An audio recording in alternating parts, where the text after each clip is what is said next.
This is CBC Here and Now. Being 5 minutes from an airport, it's a no-brainer, really. Well, my first reaction was horror. To drive from one corner to another in a winter storm could have a lethal effect on a pregnancy. Putting lives at risk, doctors are questioning the care offered to expecting mothers in central Newfoundland and warn there could be devastating consequences.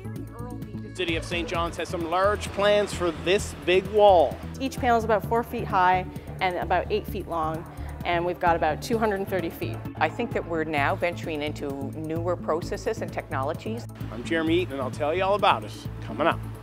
Good evening and welcome to Here and Now. I'm Heather Gillis. Tonight, our CBC Investigates team takes you to central Newfoundland. That's where a proposal to shut down obstetrics in Gander is drawing the ire of moms and residents alike. For years, parents close to the Gander Hospital have had to contend with on and off diversions to Grand Falls Windsor. Now, a recommendation from the Health Accord risks slashing the service for good, and it's left some, including doctors, fearing the worst. Our Ariana Kelland has the story.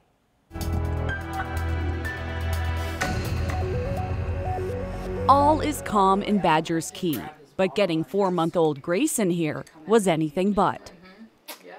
After being in so much pain and just not having any kind of medication or anything, and the worry of if something had to happen to me or him, it was just so much going through my mind. Mom, got your toes. A week before baby Grayson was born, Mom Chelsea thought she was in labor and drove from Badger's Key to Grand Falls Windsor, past an open hospital in Gander, because that week the obstetrical unit there was closed. She and her partner stayed in Grand Falls Windsor for a week, just in case. They returned home, and that night, baby Grayson decided it was time. A 2.5-hour drive lay ahead of them, but this time, he wasn't waiting. I can remember driving to the hospital the second time when we were actually in labor, and I can remember telling him to slow down because I'm like, if we hit a moose, that's it. Veered into Gander Hospital. They checked her, they told her that she was 8 to 9. So obviously she was too far along to get an epidural or anything. So they were getting everything ready to deliver. They thought they were delivering the baby there, like that was the time. But they say the hospital wasn't prepared and feared Chelsea needed a C-section after hours of already pushing. So they rushed to Grand Falls Windsor, an hour away, to give birth, just in time. His chaotic birth was the result in part of a decision to divert obstetrics away from Gander to Grand Falls, one that the new Health Accord suggests should be permanent. For years, Central Health has struggled to keep its obstetrical unit in Gander open, staffing always cited as a challenge. And while the Health Accord recommendation has yet to be formally accepted, it appears as though the writing is already on the wall. There seemed to be a tendency there, and it was verbalized very quickly, that OBS should just be on one side of this huge geographic region. Last year, a doctor, a former nurse and politician, a retired health board chair, and an educator sat down to do their own research, each spurred by concern for healthcare in their region. So we're losing some of our critical mass. They delivered their own report to the Health Accord Committee last year, detailing statistics and numbers and recommendations. Losing the obstetrical unit in Gander was not one of them. You have to have clusters of solutions, really. My first reaction was horror. To drive from one corner to another in a winter storm could have a lethal effect on a pregnancy. This is the Central Health region. For years, moms could have babies here and here. But now everyone is converging in Grand Falls, Windsor, making long drives from far-flung places. 30% of the population in this region live in Grand Falls or Gander. There's 70% out there. They need a voice. We're going to give them a voice. This letter, sent and signed by pediatricians, ER doctors, family doctors, and others, urges caution. We do not believe that our ineptitude at appropriately recruiting and retaining staff is an excuse to make the people of the region suffer. It was sent this October to the CEO of Central Health and Health Minister Tom Osborne. There are also questions swirling about what will become with the midwifery program in a town without an obstetrical unit. Usually the midwife will come to the hospital with you and do everything that they offer. They're wonderful women, very supportive, but unfortunately, because I have to travel to Grand Falls, they cannot guarantee that they will be there for the delivery. Natalie Rideout has a healthy pregnancy, but still fears the unknown. She fears the obstetrical unit will just be the beginning and could result in losing other specialists too. It is hard to make sense of that. I mean, being 5 minutes from an airport, it's a no-brainer really to keep this unit open. The CEO of Central Health says it's not from a lack of trying. So I came to Central Health, was 4 years in November, and did my best to reestablish the program. We got 2 full-time obstetricians when we should have 3. We had no GP obstetric support. We struggled with OR assist.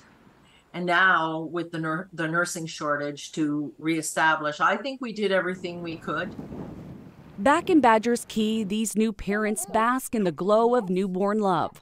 Tell me. But plans to expand their family even more are now on hold until the future of Gander's obstetrical unit is set in stone. If it's really worth them putting people's lives at risk like that to shut it down, then I guess that's what they got to do. But I think a lot of people prefer them not do that. Right? Especially you, eh? Ariana Kelland, CBC News, Badgers Key. In other news now, the John Howard Society says it will take over the Justice Program, at least until March. This week, we've been following a story about the Canadian Mental Health Association ceasing that program. The Justice Program has successfully kept nearly 70% of the men enrolled in it from reoffending. But the association said the program wasn't in its mandate. Now the John Howard Society says it will take the 10 men in the program and says they won't lose any services. The province will soon put out a request for proposals for groups wanting to take on the program full-time.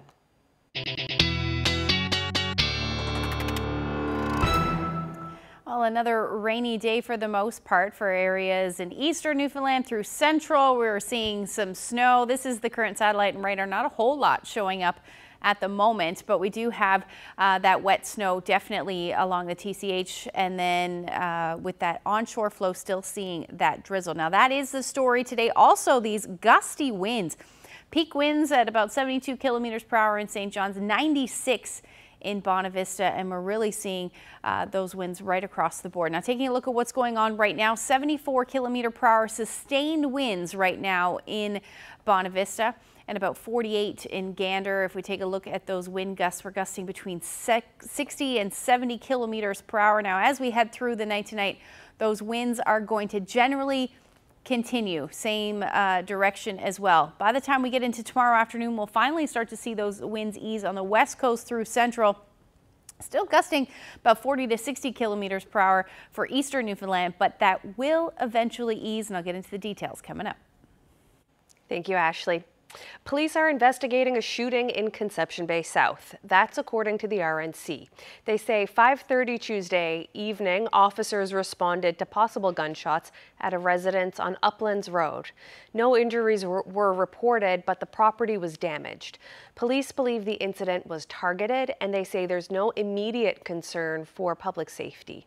A white four-door sedan was observed leaving the area around the time of the shooting. Investigators are seeking any video footage in the area around the time of the incident. And gas prices are down drastically in most of Labrador tonight. In its weekly price adjustment, the Public Utilities Board says the cost dropped 19.7 cents a litre. The rest of the province will see a slight decrease, less than a cent a litre. Diesel prices also dropped 2.6 cents. However, furnace and stove oil increased by up to 3 cents in Labrador. And the recent Sobeys cyber attack cost parent company Empire $25 million. You may recall last month's attack caused problems at stores and shut down pharmacies for 4 days. Self-checkouts, gift cards, points were also impacted for about a week. A new report doesn't give out any more information about the nature of the attack, whether it was ransomware or if any ransom was paid. The company is still working to bring some of its IT and administrative systems back online. And the province is claiming a win on the road to agricultural self-sufficiency, which is in direct contradiction to new figures from Statistics Canada. At a news conference today in Corner Brook, Minister Derek Bragg said since 2016, the amount of Crown land for fruits and vegetable production has gone from 590 hectares to more than 1,200. He says farmers are producing potato, cabbage, turnip, carrot, and strawberries, as well as diversified products like broccoli, kale, leek, onion, asparagus, canola, wheat, and cranberry. I would like to see us way more self-sufficient in 5 years' time. I would like to be able to walk into a Walmart or into a Dominion or a Sobeys or any of our grocery stores and be able to buy locally grown Newfoundland products, whether that's beef, eggs, chicken, vegetables, whatever is green. I like to see manufactured right here in our province would be the goal. Meanwhile, Statistics Canada says there's a 50% loss of total farmland in the province, the highest drop in the country. But the province says StatsCan was using an incorrect measurement tool. So StatsCan did not reach out to us for any of our information. They based it solely on people that would give, I guess, do tax receipts, whatever reason, through Revenue Canada. They've listed our farmers as going down. We have 538 active farms in this province, and I think they listed way less than that. And there's new hope for a rusting and rare old diesel locomotive that's been parked on Carboneer's waterfront for decades. Concerned that it poses a safety hazard and unwilling to fund a hefty restoration bill, the town council voted last month to send diesel locomotive 803 to the scrapyard. But that decision was met with backlash, and an online petition pulled nearly 2,000 signatures. So this week, council had a change of heart, and they voted unanimously Tuesday to defer its plan to scrap the machine. This particular train model is one of only 2 left in Canada. The town is now looking at ways to fundraise for the restoration, which could cost more than $100,000. But the clock is ticking. Council will return to its original plan next summer if restoration efforts fail. Moving on now, with the help of some Come Home Here cash, the City of St. John's is announcing a new large mural near the rooms. But unlike previous commissioned murals, this one won't require a paintbrush. All the art will be done digitally. Here and Now's Jeremy Eaton explains. Not everybody can stand outside and paint a wall for, however many days. A lot of people might have trouble with that. So this is a great way for a lot of accessibility in the arts to be available and in these kind of opportunities. Artist Lily Taylor stands in front of a screen that shows her workflow. Thanks to about $25,000 from the province and nearly $20,000 from the city, she and fellow artist Molly Margaret will change the face of this wall. Creating this mural digitally, it would be printed on vinyl onto these ACM panels. So they're aluminum composite panels, and then they'll be installed onto the wall. They're about 4 feet, each panel is about 4 feet high and about 8 feet long, and we've got about 230 feet.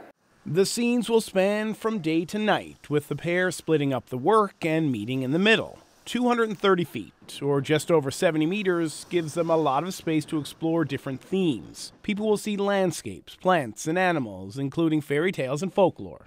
Any sort of Newfoundlander, anyone who wants to call himself a Newfoundlander, or even visitors, to be able to look at the mural and be able to identify with a part of it, or even identify with a scene of it to say oh, I've been here, this is my home, I feel, connected to this. Murals enliven and beautify community space and provide an opportunity to engage residents and visitors with art while helping to reduce unwanted graffiti. And this wall is no stranger to graffiti. Doing a mural this way is a first for the city, but it won't be the last time. concrete itself degrades over time. Paint, only has a certain lifespan. I think that we're now venturing into newer processes and technologies that will ensure that we have an opportunity to see this artwork stay in community for much longer periods of time. Illustration is sometimes can be a little bit of like an ambiguous career, but to be recognized as like artists from the city is really amazing, and to be given this opportunity to work in such a large scale and for them to just kind of like trust us with the design has been really awesome. The art will be completed by the end of the year, and then the printing will be done in January. The installation is set to begin in the spring. Jeremy Eaton, CBC News, St. John's. Well, it may not scream skating weather outside in St. John's, but people are powering through. The loop in Bannerman Park is officially open, and one eager skater braved the rain today to be the first to take a few turns on the ice. The loop is open daily from 10 to 10, weather permitting, of course. And while the canteen was damaged in a fire earlier this fall, Councillor Sandy Hickman says it will be open for business. I love the loop, and we come a lot every year, most of my friends, but they all seem to have day jobs this year. So I had to take a couple hours away from work and make sure I had the first skate. It's very important. I think that a variety of activities, and there's so many things going on in the city anyway, in the parks and in the malls and downtown. This just adds to the mix of activities you can do, and it's physical, it's healthy, fresh air. So there's no skiing yet with no snow, but we can skate. It's fantastic. Generally, a $10 donation will convert to around $203 in food. The Community Food Sharing Association will be here next to do the math and explain why cash matters so much when it comes to food bank donations. Well, we've been talking a lot about rain, drizzle, and fogs. Also some snow in the forecast as we head through the weekend for some areas. I'll get into the details coming up.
It's in the news. It's been a tough year. A lot of people are hungry and a lot of people need your help.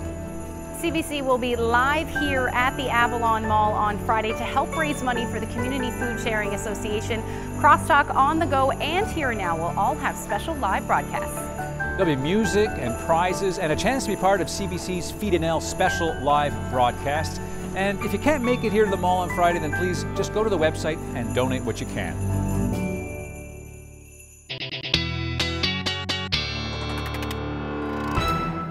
Welcome back to Here and Now. And Ashley, we still have rain, we still have drizzle, we still have fog. That sun we saw yesterday for about 3 seconds, it's gone. Yeah, I might as well just go. There's, you know, not much else to talk about. You know, we've been talking about the fact that we've been seeing the RDF for like almost 3 weeks now, which is, yeah, it is what it is, I guess. But let's take a look at the overnight lows last night. They didn't really move much. Temperatures have been within a degree or two of 1 or 2 degrees really over the last couple of weeks as well. Through Central, we saw those temperatures hovering around the 0 degree mark this morning. Same thing for the West Coast and then up across Labrador as your temperatures were below 0 for the most part overnight. Taking a look at the daytime highs today, a couple of degree movement up across Labrador, but across the island, not much. Only 3 degrees today in St. John's, 2 in Badger, 6 in Stephenville. You were the warm spot today across the province. And if we take a look at what's going on right now, we still have that ridge of high pressure parked to the north and that area of low pressure still swirling to the south. We're seeing lots of cloud cover with that also leading to our onshore flow, which is why we're seeing all of that drizzle. And then even wet snow through parts of Central. That's been going on for a good chunk of the day today. Not really sticking, only on grassy surfaces for the most part.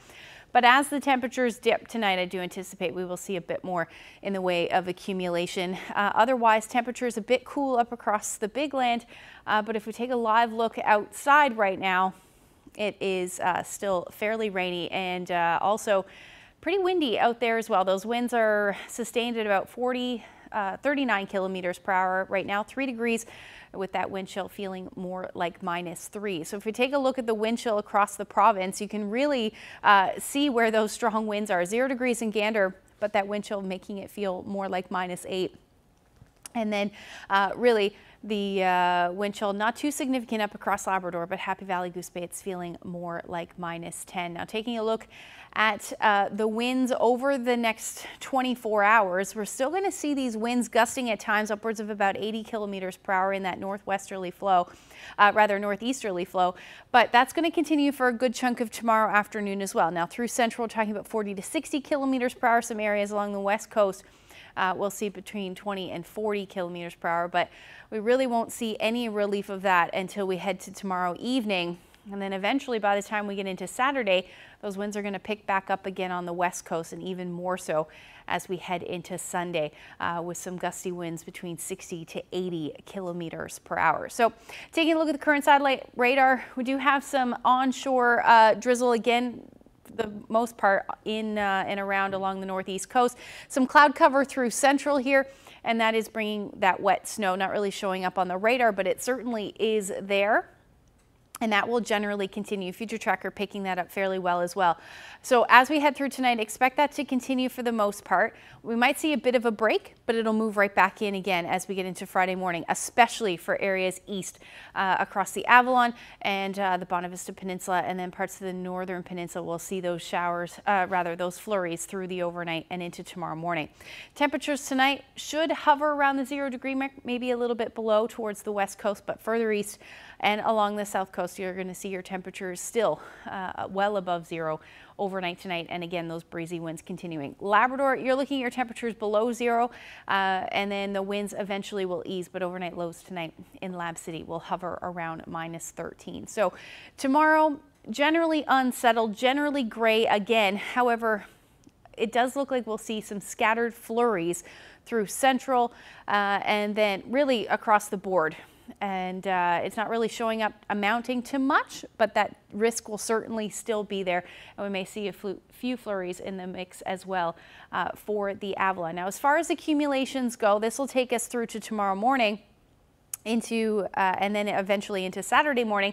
We could be talking about 2 to 5 centimeters. Most of that snow, though, should fall in the higher elevation. So tomorrow's temperatures will sit around 3 degrees again in St. John's, but again, don't be surprised to see a few flurries in the mix. More flurry activity through Central as your temperatures hover between 0 and 1. Nicest weather at this point looks like it'll be in Port aux Basques, where you'll see some sunshine and about 3 degrees. And then up across Labrador, nicest weather in Nain, below 0, about -4, but some sunshine. Otherwise, you're looking at the chance of flurries through the day. Maybe a few peaks of sun in the mix as well along the straits, but overall, flurries the story for you. So that's your Friday forecast. We'll look ahead to the weekend when I come back.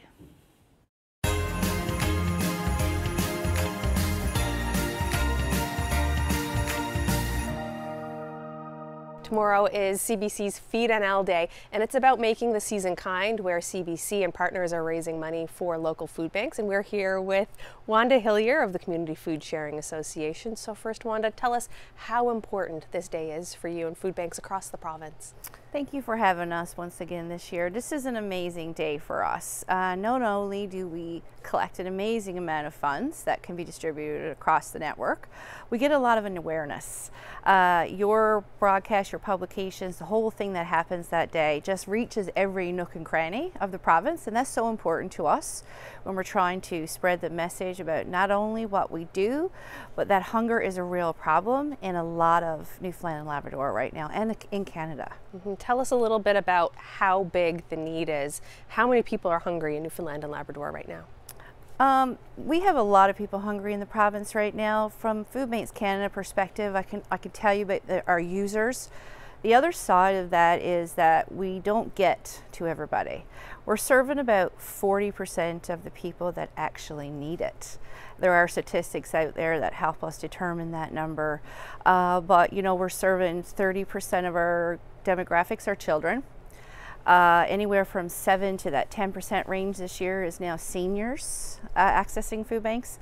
And then you've got a lot of users that are earning income but just not making it through paycheck to paycheck. Visits is what Food Banks Canada records now in terms of tracking, and our food bank visits are up 27% over last year, and that was a 28% year increase. So in the last 2 years, we've seen a 60% increase in the number of visits to food banks across the province. Wow. And donations that people make, how do they matter? Because you guys can really stretch a dollar. Absolutely, we can. Basically, we have a formula about the pounds in terms of pounds of food. So $3.21 per pound is how we're measured now in terms of shipping and collecting. But our purchasing power is really great through our connection with Food Banks Canada. So that's the national organization.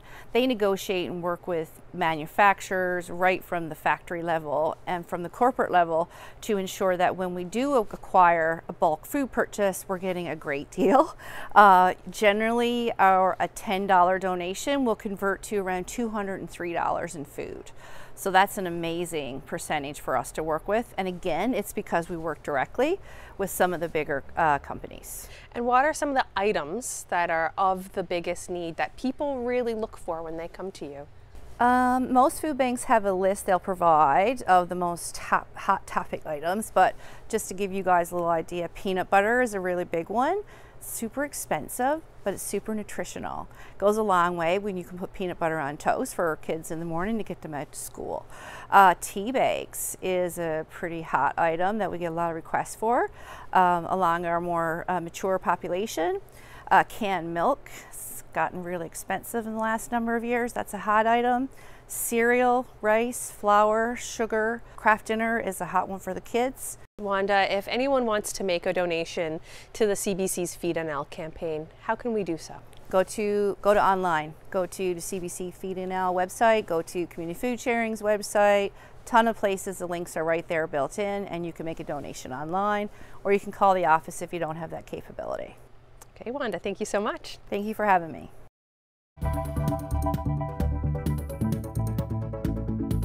The day Claire was born, Mom and Dad are we're her occupational therapists, we're her physiotherapists, we're her teachers, we're her doctors. Tonight on our Concerning Care series, we take a deep dive into the world of respite care and look at what kind of help parents and families are getting as opposed to what they need.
Welcome back to Here and Now. Next, we have a story of two mothers with very different experiences finding adequate respite care.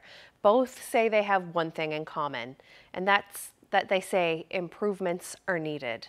Their stories are a part of our Concerning Care series that looks at home and respite care, Newfoundland and Labrador. Our Henrika Wilhelm has more.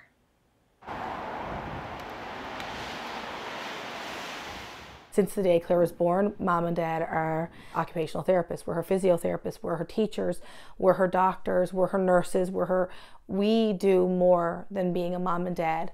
We fulfill a role that goes beyond being a parent. A situation many parents of children with disabilities can relate to. 12-year-old Claire McDonald of St. John's has cerebral palsy, autism and epilepsy, needs around-the-clock care. Invaluable to the family, her two respite workers. It helps me when I'm home and my husband's working, when it takes two people to take care of her. It helps her get social interaction she may not get if I can't get her places. You know, it helps care for her toileting and things like that. And Respite workers provide short-term relief to caregivers, often family members, so they can take a break. For Claire, they're much more.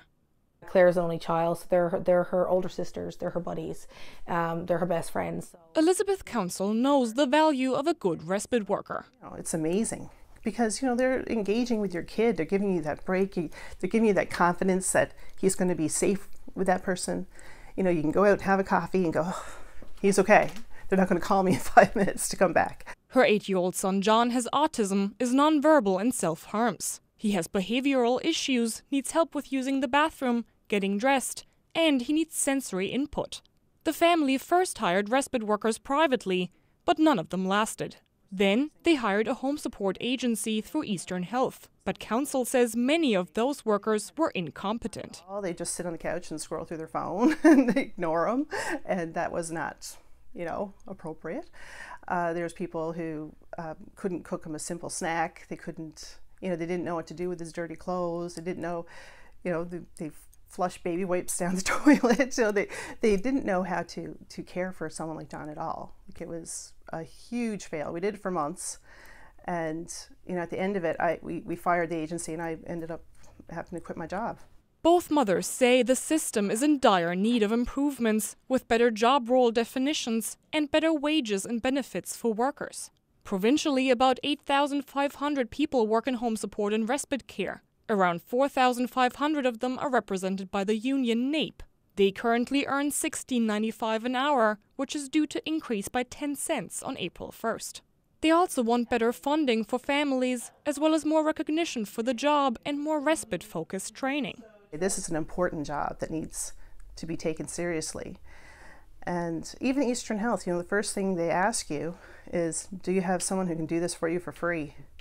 Right? You don't ask someone to do a job for free.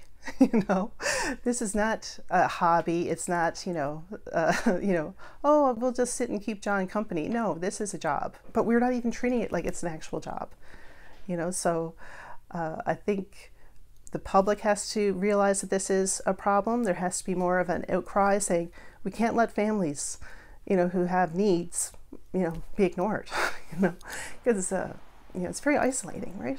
There's no actual career as being a respite worker. Why not? Why can't there be a couple months training course into a college or a trade school and offer it and have this, you know, like they do with other trades, and have that, and maybe that might encourage people to take it on as a field of work versus just a job. While Janine McDonald hopes her respite workers will stick around for years to come, she knows she likely won't have them forever. Council, in the meantime, wants to go back to work, so her search for a respite worker will start over sooner rather than later. Henrike Wilhelm, CBC News, St. John's. And that story is part of our Concern and Care series, which, as you saw, highlights the struggles some people are having with the provincial home and respite care system. The series has been running for more than a month now, so we've asked Henrika to talk a little more about it. Henrika, you've touched on a lot of topics that are real eye-openers. People who can't find the right home support, the mental health burden being felt by some family caregivers, the separation of couples who've lived together for decades. What's been the reaction? Yeah, so the feedback has been overwhelming. I'm getting calls and emails from many people who want to either give feedback or share their own stories. It's clear that many people can relate to the stories we've told. One person said they struggled to find home support workers for their father, even though they lived in the St. John's area. They said there is little to no support provided to the family caregivers. In another email, someone described being a caregiver as the toughest job of my life. Others emailed about their parents' separation in long-term care, like this person who said, "The lack of respect shown to my parents in the last stages of their lives was infuriating." And one person wrote about their experience with home care and described it as a nightmare. So you see many similarities to our stories, and that reaction shows that there are a lot more stories to be told. In the new year, we'll be highlighting issues home support workers face, as their struggles are part of the bigger picture. I spoke to Jerry Earle, for example, president of Union NAPE, which represents about 4,500 home support workers in the province. He says they face significant challenges. They travel from one community to the next community on a daily basis. And you can only imagine that in Newfoundland and Labrador in the winter time, it's extremely challenging, and they're expected to do it. They have a certain time that they have to be at residence, and the residents rely on these home care workers to provide meals, to make sure they get their medication at proper times. But we'll also take a look at an issue that has been brewing in this province for some time now: long-term care facilities and the care residents receive there. Thanks, Henrika. Our Concerning Care series is taking a little break over the holidays, but it'll be back in the new year on Here and Now, CBC Radio, and on our website, cbc.ca/NL. In the meantime, you can still email Henrika with your stories, concerns, and questions about home care and respite care. You can reach her at care-struggles@cbc.ca.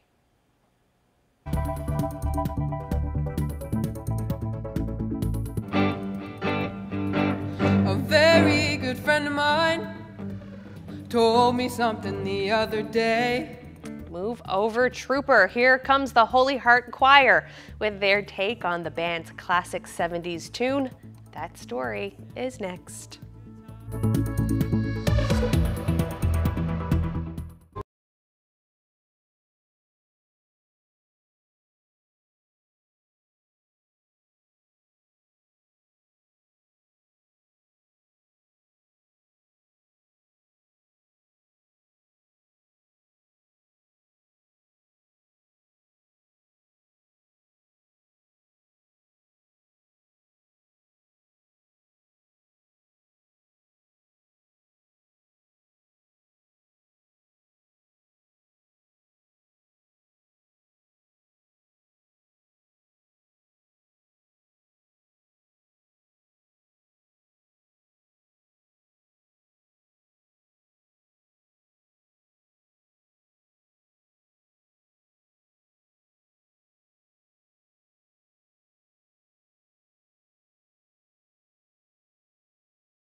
This year, we're connecting more, we're sharing more, and we're helping more. This season, whatever kind of season you make it, make the season kind.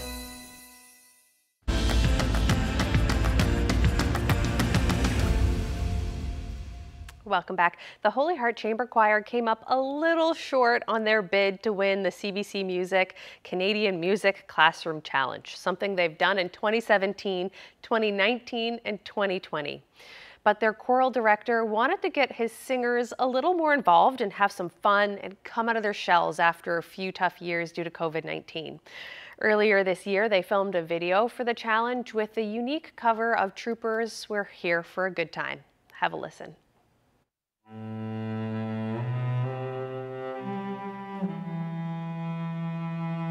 I noticed throughout all of last year, as we were trying to rebuild our programs and bring the students back in and get them more engaged, that there was a certain amount of hesitancy amongst the students. They were afraid to sing out. They were afraid to move when they were singing. They were kind of like, for lack of a better word, they were kind of like zombies.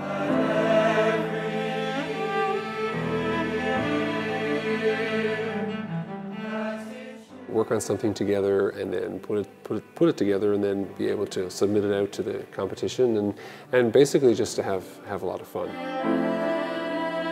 Here for a Good Time, Not a Long Time is not really a choral piece, So we were trying to work with, okay, how are we going to make this into a piece for a choir?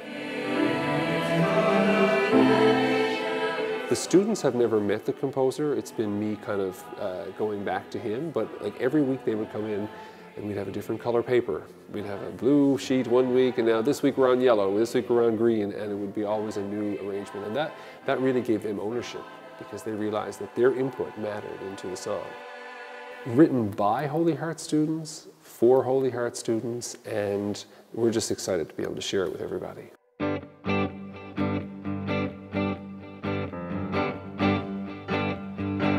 A very good friend of mine told me something the other day. So Mr. Colburn gave us a lot of creative freedom. He really just wanted to see us having fun because I think it mattered as much to him as it did to us.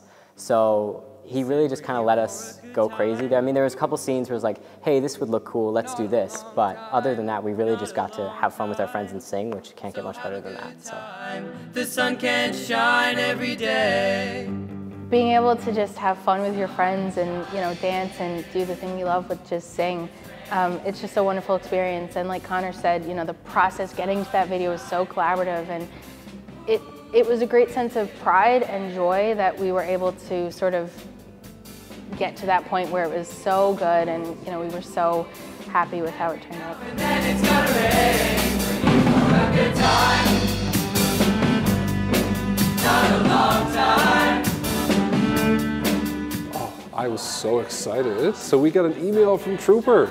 Being of a different generation than the students, it probably meant a little bit more to me than it meant to them. But when I read the email to them, they were like, wow, they took the time to write to us. So have a good time, the sun can shine every day. Two of the writers had written comments to us and said, one said, an amazing job, thank you so much for doing this song. Another one said, wow, brought tears to our eyes. I was like, that is the ultimate. And then they shared it on their Facebook page and on their Twitter account. So, the fact that they liked what we did enough to be able to share it with all of their fans and followers, it meant a lot to the kids.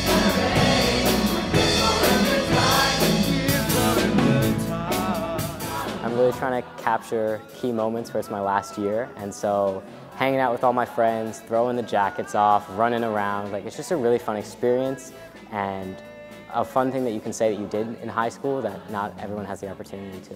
It felt like a release, and it was just, we didn't even think about the fact we were making video. It was just fun, having fun with our friends. So have a good time. The sun can't shine every day. I don't know, can you tell how proud I am? I'm so proud because I know that this particular group of students, where they came from and where they are now,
Welcome back. Well, the Moroccan team made history at this year's World Cup. It's the first African team to make it to the World Cup semi-final. They played yesterday against France, and while that game didn't work out in Morocco's favor, the team will play for third on Saturday. Our freelance contributor Andy Bullman spent some time with Moroccan fans yesterday during the game. Check it out.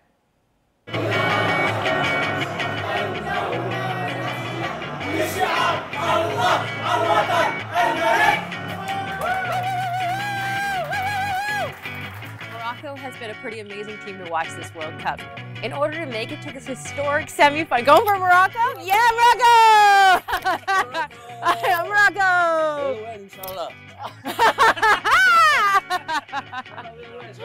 Moroccan fan.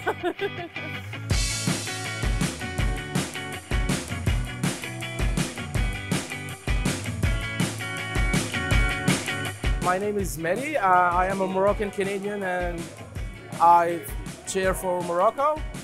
And like the last days during this tournament, it was like a big emotional roller coaster because this is the first time an African and Arab country qualify for the semi-final. So we're made in history like we did in 1986. My name is Sahaba and the team that I'm rooting for is Morocco.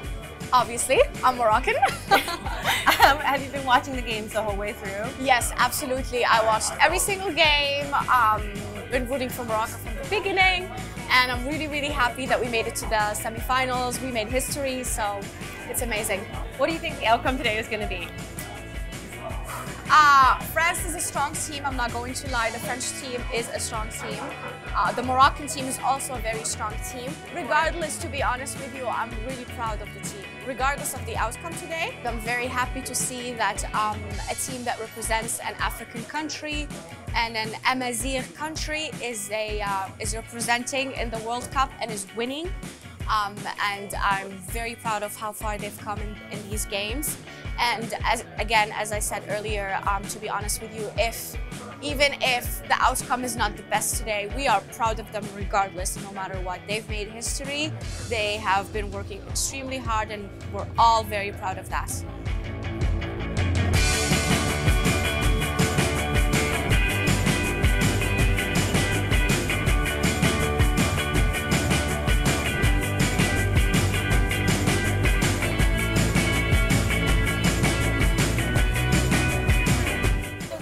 You coming in, you were going, yeah, Morocco. Didn't work out. How do you feel?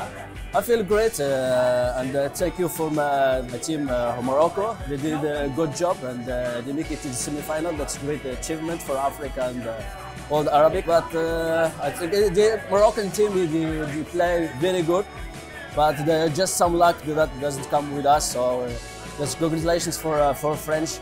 Even though we lost this game, I'm extremely proud of the team, extremely proud, and I am more than proud to call myself Moroccan. I am proud of each and every one of them. They gave us 100%. The Atlas Lions, we're really proud of them. We're happy, we still made history regardless of the final, whatever. Maybe not this time, maybe hopefully next time. They're amazing players and I am still proud of the players, proud of my country. Always. Dima Maghreb. Always Morocco. That's what it means.